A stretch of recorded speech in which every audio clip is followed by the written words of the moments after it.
हरिओम। जन्म तेरा बातों ही बीत गयो, जीवन भर बात ही बात की है। दूसरे की बात, इनकी बात, उनकी बात, जीवन बातों में ही बीत गयो। कभी अपनी बात नहीं की, हमेशा दूसरे की बात। दूसरे की बात कर करके जीवन यहां तक आ गया है। कभी अपनी बात की एकांत में अपने आप से की, कभी अपने उद्धार की बात की। दुनिया बन जाए, बच्चे बन जाए, बेटी बन जाए, बेटे बन जाए, नाती बन जाए, पोते बन जाए, सबका कल्याण, सबका उद्धार हो। कभी अपना आत्मिक उद्धार सोचा है? कभी अपने विषय में बात की है? निकाला है समय कभी अपने लिए? कुछ तो समय निकाल आत्मशुद्धि के लिए। अपने लिए समय नहीं किसी के पास। 2 घड़ी एकांत में अगर तुम मन को शांत करके सुमरन करो प्रभु का, तो उसमें भी मन शांत नहीं लगता है, फिर उधर उधर भाग जाता है। तो कभी अपने लिए समय दिया ही नहीं। पूरी सांसें जो जीवन में परमात्मा ने तुमको अपने लिए दी हैं, अपने उद्धार के लिए दी हैं, तुमने दूसरों की बात कर करके सब वेस्ट कर दिया।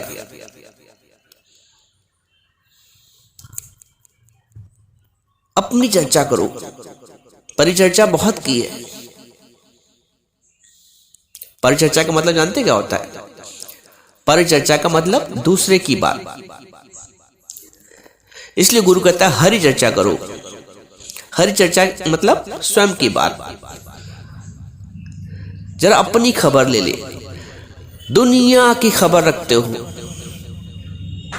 अपनी खबर ही नहीं ली, कभी मौका ही नहीं मिला, समझ ही नहीं आया कि अपनी खबर कैसे ली जाती है।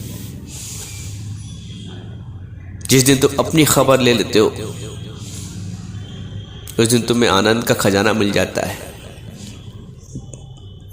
कहते नहीं, तू अपने घर में जरूर आ जा, खुदी के बदले खुदा को पा जा।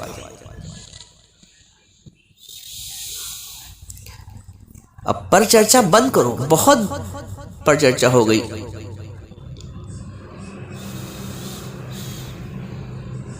मैंने बताया ना, परिचर्चा का मतलब दूसरे की बात, और हरि चर्चा का मतलब हृदय में विराजित हरि की बात, स्वयं की बात।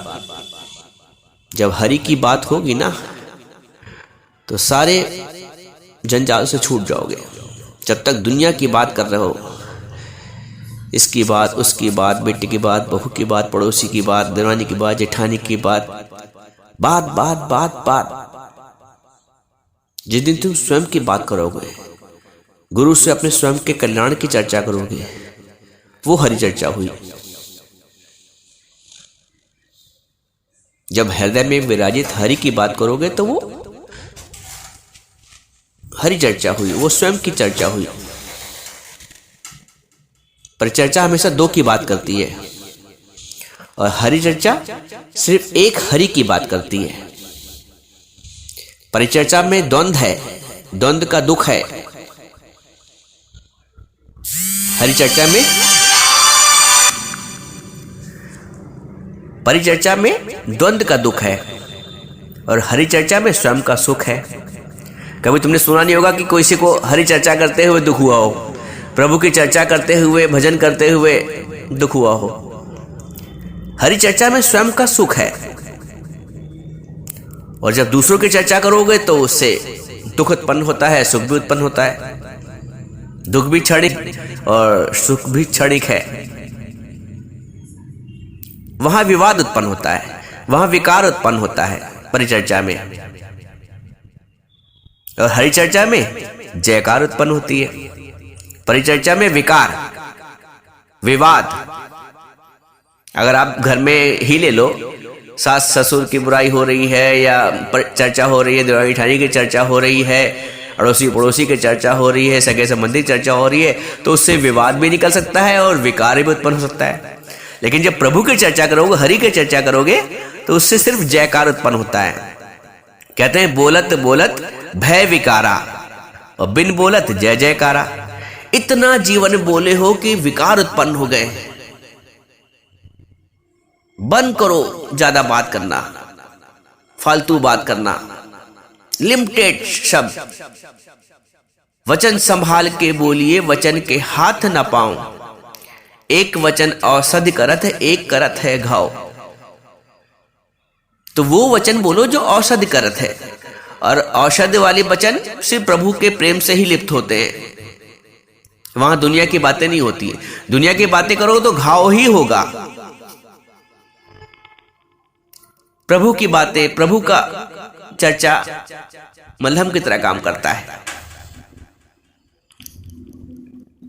इसलिए कहते हैं बोलत बोलत भय विकारा और बिन बोलत जय जयकारा। परिचर्चा बिन बोले नहीं हो सकती। परिचर्चा करना है, पर चर्चा करना है, दूसरे की चर्चा करना है, तो तुम्हें बोलना ही पड़ेगा।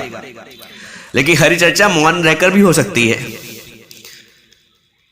शांत रहकर भी हो सकती है, होती ही है। इसलिए कहते हैं मौन है सौन।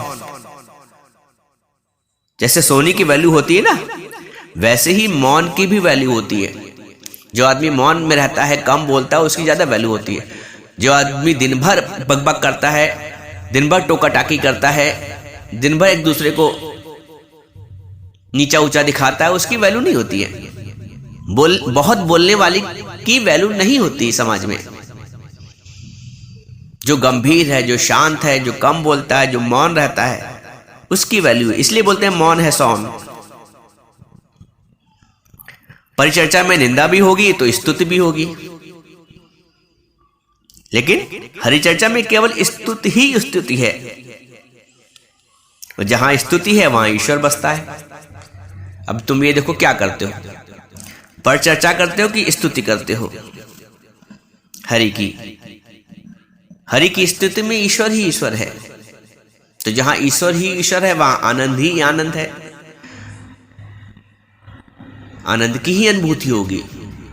तो अब सब बातें छोड़कर, दुनिया की, इसकी उसकी, तेरे मेरे की बातें बहुत जिंदगी में हो गई हैं, अब खत्म करो। अब खत्म हो गई है मैं और मेरा की कहानी। जब से शुरू हुई है गुरु तेरी मेहरबानी। जिस दिन से गुरु की मेहरबानी शुरू हो जाती है, मैं और मेरा की कहानी खत्म हो जाती है। शांत रहो, तुम शांत रहो, कोई शोर नहीं। दुई दूर करो कोई और नहीं, और ना मानो तो कोई जोर नहीं। भगवान बोलते हैं तुम शांत रहो, कोई शोर नहीं। दुई दूर करो कोई और नहीं। दुई दूर की मतलब दूसरे का भेद ही खत्म हो गया, है ही परमात्मा। इसमें भी परमात्मा, उसमें भी परमात्मा। दुई दूर करो कोई और नहीं, और ना मानो तो कोई जोर नहीं। इसलिए गुरु की बात मान लेने में ही भलाई है, उसमें ही कल्याण है। बोलते हरि का स्मरण ही समाधि है। समाधि का मतलब समाधान। अब कोई भी द्वंद्व मन में नहीं रह गया, सब समाधान हो गया। जिसका सब समाधान हो गया है, सारे विषय विकार से निवृत्ति हो गई है, सारे संशयों से निवृत्ति हो गई है, उसे कहते समाधि। और समाधि लगती है अपने को भूलकर और हरि को याद करके, हरि को स्मरण करके। हरि का स्मरण ही समाधि है। सुमिरत हरि श्वास गति बाधी, सहज विमल मन लागी समाधि। हरि को सुमरते ही, हरि को स्मरण करते ही समाधि लगती है। जब तुम तल्लीन हो जाते हो प्रभु में, जब दुनिया के विचार इधर उधर के नहीं आते, तो समाधि है। सुमरत हरि श्वास गति बाधी, सहज विमल मन लागी समाधि। ये समझ लो, कहीं मन लगाना समाधि नहीं है। हम कोई ऑब्जेक्ट देख रहे हैं सामने, उसको लगा के समाधि में लाइट देख रहा हूँ, उजाला देख रहा हूँ, एकांत में बैठा हूँ, शस्त्रार्थ में मन लगाए हैं, इन सब से समाधि नहीं लगती है।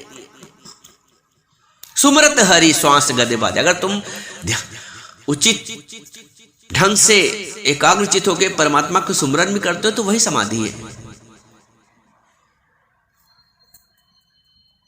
समझे?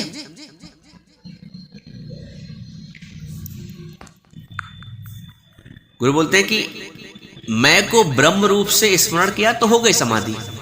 जो तुम्हारा मैं का भाव है,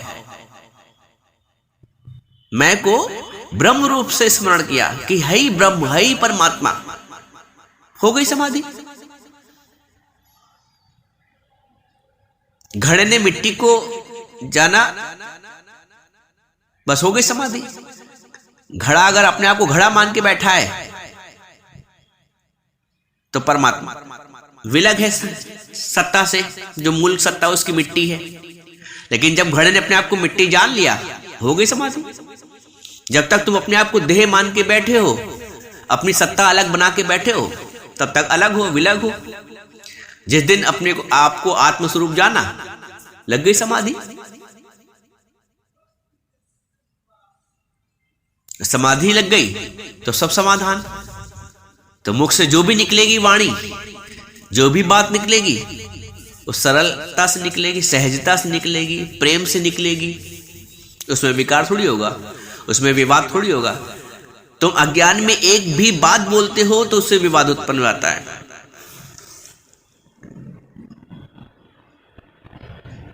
ज्ञान में आने के बाद मुख से वाणी निकलेगी तो फूल झड़ेंगे, क्योंकि उसमें प्रेम भरा होगा, उसमें परमात्मा का भाव भरा होगा।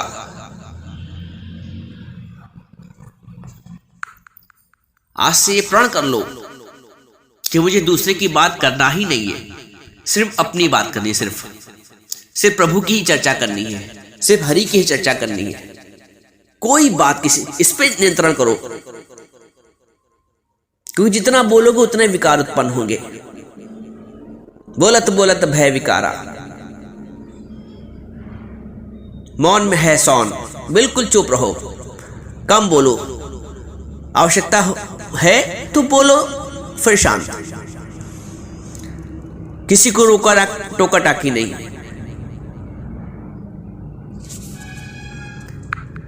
तुम बोली भी बोलते हो तो टॉन्ट कस के, किसी को उठा के, किसी को गिरा के। लेकिन ज्ञान में आने के बाद जब प्रभु देखोगे तो किसको गिराओगे, किसको उठाओगे, किससे भेदभाव करोगे?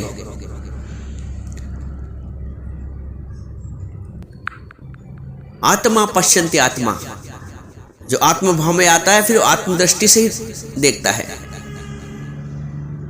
देह भाव से हटके आत्मभाव में आ जाओ और समाधि लग जाएगी। इतना पक्का आत्मभाव हो जाए, जितना पक्का शरीर भाव है उतना ही पक्का आत्मभाव हो जाए। और ये आत्मभाव सत्संग में आते आते, गुरु के वचनों पे अमल करते करते स्वतः पक्का हो जाता है। तुम्हें मालूम ही नहीं पड़ेगा और कब तुम देह से आत्मा में चले गए, जगत से ब्रह्म में स्थित हो गए। जगत से ब्रह्म में स्थित होना ही जीवन का लक्ष्य है। देह से आत्मा में आना ही, आत्मा में टिकना ही, आत्मा का स्थिति बनाना ही तुम्हारा लक्ष्य है। लोग जीवन गुजार के चले जाते हैं, देह से देह में ही रह जाते हैं, जगत से जगत में ही रह जाते हैं सारा जीवन। वो जगत से ब्रह्म में आ ही नहीं पाते, वो देह से आत्मा में आ ही नहीं पाते, एक ही छोर पे खड़े रहते हैं, क्योंकि ज्ञान नहीं मिलता है, गुरु नहीं मिलता है। बिन गुरु ज्ञान कहां ते पाऊं, दीजिए दान हरि गुण गाऊं। मैंने बताया ना, जो हरि का सुमरण कर, वो भी गुरु बताता है। जब गुरु दान भी देता है, दीजिए दान हरि गुण गाओ, तो जीवन में ऐसे गुरु की शरण में आओ, जो आ गए हैं वो इतना पक्का विश्वास हो कि अब मुझे तरना ही तरना है, सबकी नैया पार लगैया गुरु हमारे साथ है। गुरु की करुणा है जो हमको ऐसे वचन सुनाता है, उसकी हमारे ऊपर दया है, उसके हमारे प्रति प्रेम है। दुनिया में इस तरह के शब्दों, इस तरह की वाणी कोई नहीं सुनाएगा। सब तुम्हें स्वार्थ में बांध रहे हैं, क्षणिक सुख और दुख में बांध रहे हैं। एक गुरु है जो सच से हमको प्रीत कराता है, प्रभु से हमारी प्रीत कराता है, बिना कुछ लिए और बिना कुछ दिए। सच्चे गुरु को तो तुम्हारा नमस्कार भी नहीं चाहिए, तुम्हारा प्रणाम भी नहीं चाहिए। गुरु ऐसा चाहिए जो कुछ ना लेवे दान, एक मुस्कुराहट भी उसको नहीं चाहिए। लेकिन दूसरी लाइन में क्या कहता है? शिष्य ऐसा चाहिए जो अर्पे तन मन प्राण। गुरु तो कुछ नहीं चाहिए गुरु को, लेकिन शिष्य का भी तो एक कर्तव्य है कि अर्पे तन मन प्राण। कि my Guru is always right, Prabhu is always right. Arjun ने कृष्ण को राइट माना ना, उद्धार हो गया। अपने आप को राइट मानता तो उद्धार नहीं होता। इसलिए प्रभु में समर्पण, गुरु में समर्पण, और अपनी मैं का प्रयोग, अपनी बुद्धि का प्रयोग कम करो। जितना कम से कम हो अपनी मन और बुद्धि का प्रयोग कम से कम करो। बहुत कर लिया जीवन में, उससे कुछ मिला नहीं। अब मन और बुद्धि प्रभु को अर्पण कर दो, गुरु को अर्पण कर दो। भगवान ने अर्जुन से दूसरे अध्याय में मन और बुद्धि को अर्पण करवा लिया। मन और बुद्धि को कम चलाओ। भोले भाव मिले रघुराई, भोले बन जाओ।